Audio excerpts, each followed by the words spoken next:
Story 1. The Name of the Wind by Patrick Rothfuss. Don't read it. Please don't read it. You'll be trapped here with the rest of us waiting for the third book that's never coming. Story 2. Robert Jordan's The Wheel of Time was so good that during the 4 months it took me to get through the series, I felt like I was wasting time if I put the books down to go to work, sleep, eat, or use the bathroom. Also, Andy Weir's The Martian and Project Hail Mary, I just breezed through them. Story 3. Red Rising by Pierce Brown.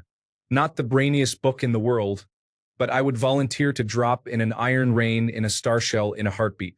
Every Man a Wolf. Story 4. The third Mistborn book. The Hero of Ages. The whole trilogy is amazing. The Stormlight Archive, the entire series so far, but especially for me, Words of Radiance. I'm excited for Rhythm of War in a month. Story 5. Lots of Stephen King novels. Most notably, The Drawing of the Three. I think I read it in one sitting. If not, then around 90% and the final bit the next day. Story 6. Hitchhiker's Guide to the Galaxy. It's easy to read, it's not super long, and it's funny whether you're 10 years old or 100 years old. I tell everyone to search for the first pages to read. If you like it, the entire book is like that. Story 7. Several that come to mind. The Long Goodbye by Raymond Chandler. Into Thin Air by John Krakauer. A Farewell to Arms by Ernest Hemingway.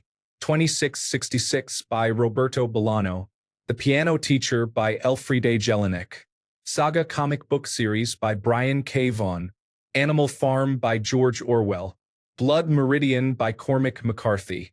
Pop 1280 by Jim Thompson. Also, I love short stories, so any collection of short stories from Raymond Carver, Ernest Hemingway, or Graham Greene. Story 8. Of Mice and Men by John Steinbeck. Martian Chronicles by Ray Bradbury. In Our Time by Ernest Hemingway. Burning Chrome by William Gibson. Dubliners by James Joyce. Dune by Frank Herbert. The Orchard Keeper by Cormac McCarthy. Do Androids Dream of Electric Sheep by Philip K. Dick. Post Office by Charles Bukowski. Babel 17 by Samuel Delaney. Story 9. I finished Lonesome Dove by Larry McMurtry a few months ago. That book is a tome, but I had a hard time putting it down until I finished it. It was a phenomenal read. Story 10. The first book that I loved and couldn't put down was The Giver, which I had to read for school. It was one of the few required readings I enjoyed. That said, I often find books that I can't put down, and it's honestly a problem. I would have a hard time naming them, as I think I am an addictive reader, like binge-watching TV shows but with books. Story 11. Inheritance. I read the series as a youth years ago and recently reread them. They hold up well, and the fourth book has some of the most tense and exciting moments I've ever read in fantasy. Story 12. Oh, one book which rattled my ethical scale about racism was and is Disgrace by J.M. Coetzee. One book which made me write my fiction was The God of Small Things by Arundhati Roy.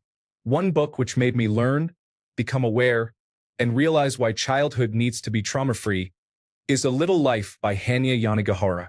All these impacted me big time. Story 13. Wind, Sand and Stars by Antoine de Saint-Exupéry. It's a beautifully written book that feels like adventure poetry. The author was a French pilot from the early days of flight and also wrote other books, including The Little Prince. Hands down, my favorite nonfiction book. Highly recommend. Story 14. Nothing to Envy. Ordinary Lives in North Korea. I sat down to simply read the first chapter, then marathoned the whole book in a single evening. Story 15. Been loving Neil Gaiman this year.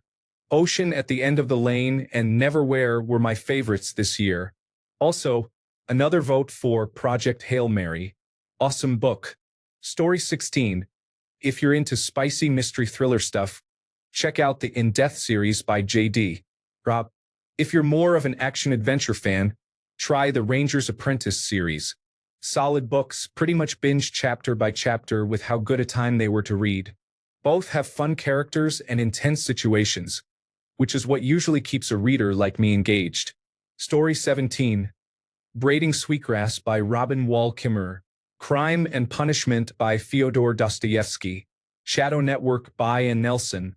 The Power Worshippers by Catherine Stewart. Jesus and John Wayne by Kristen Cobes Dumes. Discipline and Punish by Michel Foucault.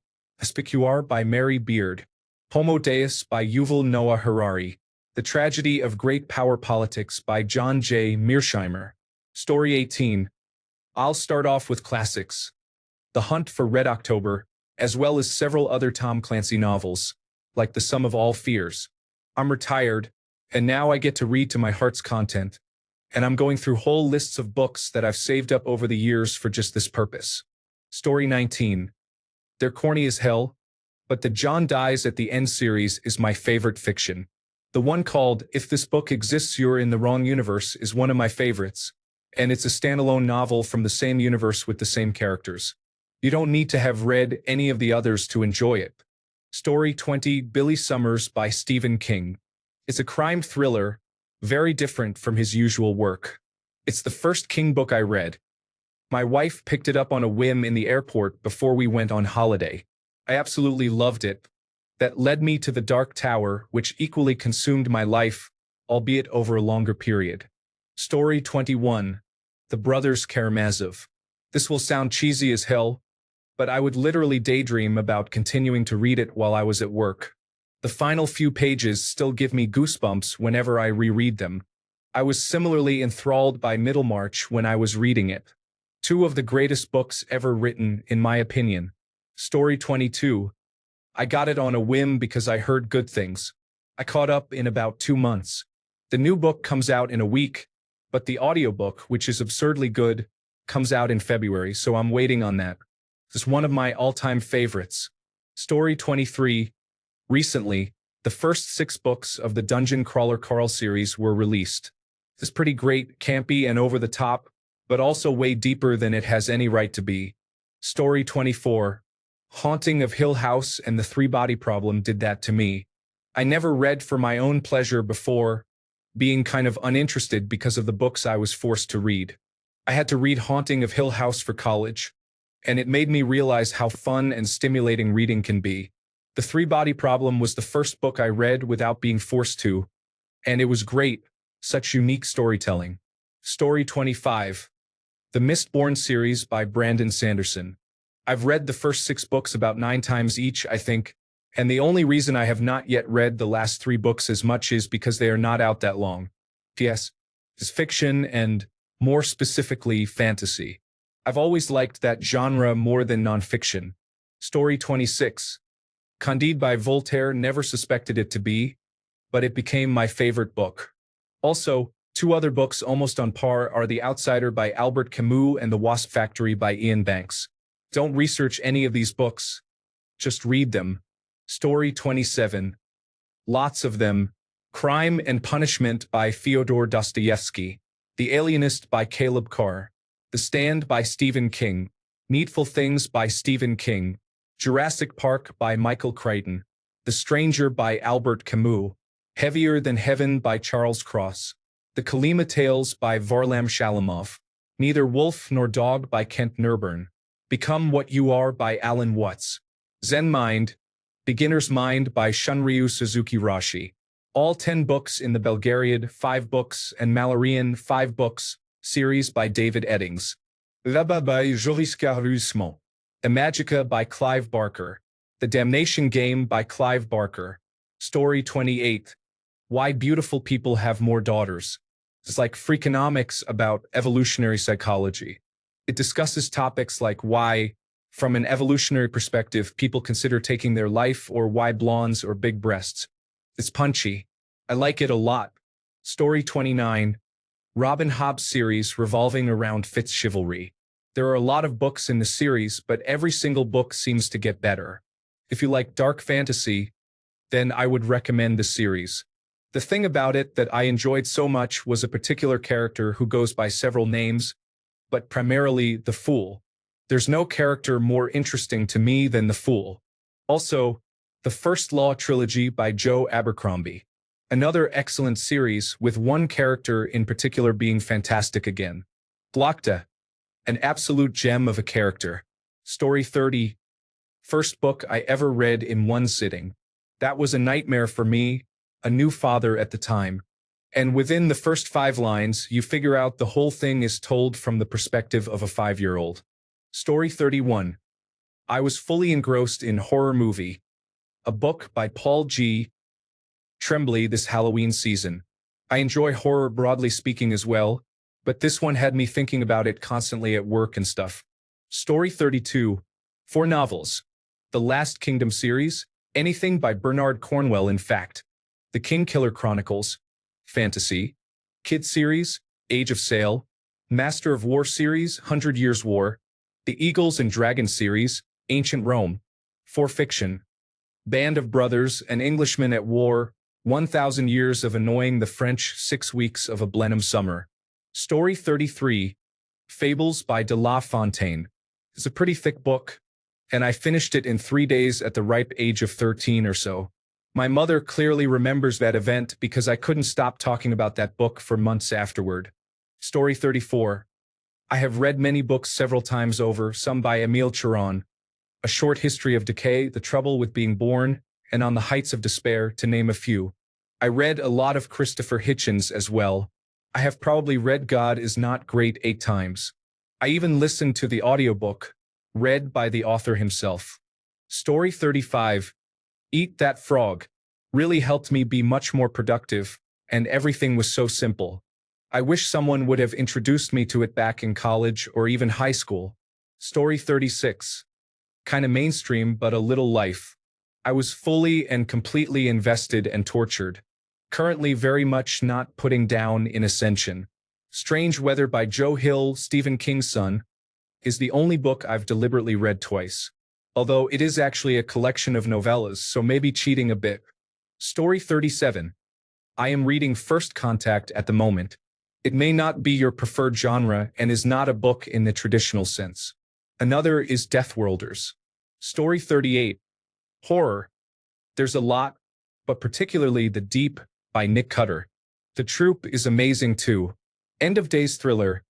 The Mountain Man Omnibus. Best zombie series I've ever read. Pirate Adventure. John Drake wrote a trilogy around R.L. Stevenson's Treasure Island.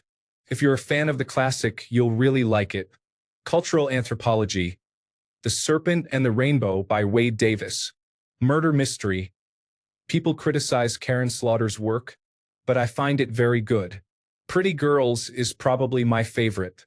Historical adventure nonfiction. The Pirate Hunters by Robert Kurson about the search for the pirate wreck Golden Fleece. Half historical narrative, half real-life treasure hunt. Biography. David Crockett, Lion of the West. Autobiography. David Crockett by David Crockett. Story 39. One of the most incredibly captivating books I've ever had the pleasure of reading. It's about a PhD student at the University of Chicago who was going to write his thesis on gangs in Chicago. One day, he simply walked up to Cabrini Green to start researching, and, well, just read it. Story 40. Jonathan Strange and Mr. Norrell by Susanna Clarke. The Night Circus by Erin Morgenstern. The Rook and its sequels by Daniel O'Malley. And pretty much anything by Brandon Sanderson and Jim Butcher. I definitely have a preferred genre. Story 41. Like so good that I ignored all else to read the next chapters. Ishmael by Daniel Quinn. I was much younger and single at the time. All of the Thomas Harris Hannibal Lecter books. I have Carrie Mora. But kids have gotten in the way of truly jumping in and getting immersed. I read them in release order, then chronological order, so technically Hannibal Rising was the last one I flew through. I have all of Pat Conroy's books, but our vacations, wife, and kids don't give me enough time and bourbon to truly immerse and finish. But if I had a week by myself in a cabin, these would be the books I'd bring. Story 42. I was a good kid. I didn't get in trouble or lie or anything like that. But when I was 15 in 1984, I cut school 2 days in a row to sneak away to the library to read Battlefield Earth over a 3-day period. More recently, I read Words of Radiance by Brandon Sanderson. I'm actually reading it again now in preparation for the new book in December. Story 43. Alien. The Cold Forge by Alex White. I usually read a couple of chapters at night before going to bed. Calms my mind to have all the screens off, just listening to music and reading. I started this book around 8 p.m., and when I looked up, I had finished the book and it was 1:30. Absolutely gripping and exciting. Story 44. I'm going to list series. A Song of Ice and Fire. Inheritance. Aragon Saga. Animorphs. Twilight Reign. Farser Trilogy and all its books in the saga. Night Angel Trilogy. Harry Potter. All the Shadowhunter stories. Story 45. Malazan Book of the Fallen by Stephen Erickson. It's a 10-book main series with quite a few other series tied into the same universe. It's not an easy series to read as it's a grimdark fantasy series with a lot of war and violence, but the character building is top tier, and the world building is phenomenal without being overbearing like some other authors. It has a lot of wild fantasy ideas and one of the best thought-out magic scenes I've ever read. I have read through it entirely 8 separate times and will continue to do so for 8 more. Story 46. What We Talk About When We Talk About Love by Raymond Carver. These are short stories, but the title caught my attention. I've never been able to visualize fiction, so I pretty much stick to non-fiction factual books. This one, I can visualize the table they are sitting around. I imagine it's at a primary school friend's parents' house, the kitchen, and the light as it fades through the blinds. Damn, I need to reread this. Story 47. When I was a kid, Kenneth Apple and Dan Brown books had me hooked, reading until 3 a.m. on school nights. Now that I am over 30, it takes me a lot longer to read books due to other responsibilities. I enjoyed Raymond E. Feist's multiple series, and I am reading the Wheel of Time series now, but they are not books I cannot put down. Story 48. I recommend Frankenstein for a classic. The book is so incredibly different from most people's conceptions of Frankenstein. It's wild. For a more contemporary book, I recommend Tomorrow, Tomorrow, and Tomorrow. Be warned, it can be a rough read. It's beautiful, funny, tragic, and everything else. It is one of the few books I've read where I finished reading it and then started it again the next day. It was just so good.